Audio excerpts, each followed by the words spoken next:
Gördüğünüz gibi başbakan bir kükredi, bir kükredi.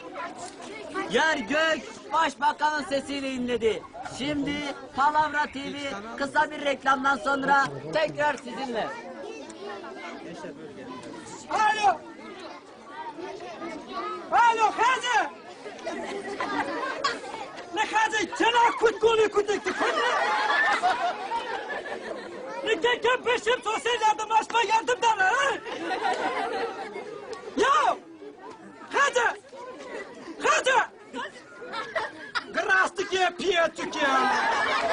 Apo, nerede tutuku? Nerede mutuko Hacı şey ya? Kada şey Apo? Hacı şey bana uğraşamıyor. Apo, motoru çiğya. Telsim, Türksel, Vodafone ve Tekya, nikak, zırtsel. Mahecik ardı toru kardı zerre telefon. Hem hece de kaşebiki, hem hece bibini zerre telefon. Bakı bakı zırt çıkıyor. Zırtsel. Yani tırırsan.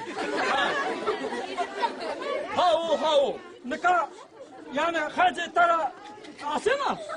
Ben de toru hece aramışken. Eki tarafı Türkmen'de aramışken ha, ju kontu. Tarafı harçık, ju kontu.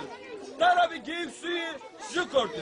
Ama eki tarafı Elazığ aramışken, İstanbul aramışken, tücü ver. Nika heyecanı aramışken. Apo, akile heceden okamu, reynadi. Hacı! Hacı tara kutkulu kutuk. Ne keken bakan Mustafa'yı da çıkarmamış karı. Tara kutkulu kutuk Mustafa. Apo, peri Ne kutuk. kutuk? Mustafa mıyca? Ama Apo, Mustafa mıyca? hecene perskin. Aznare. Apo, reis, şane mal dünyada istersen, iyi kötü. Alarım. Lan ferk ama lan ferk. La Mustafa. Duha. Apo, Pepo lütfen. akile viştene sanki çene tüya.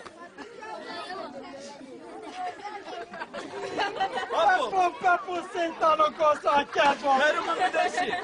Tu pare come ti pre. Tu pare come ti aznare nan de kar kapini. Seninki körünü mü?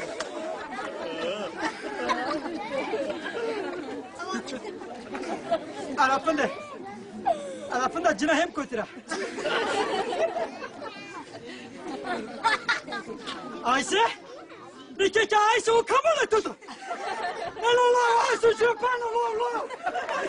Ayşe bana.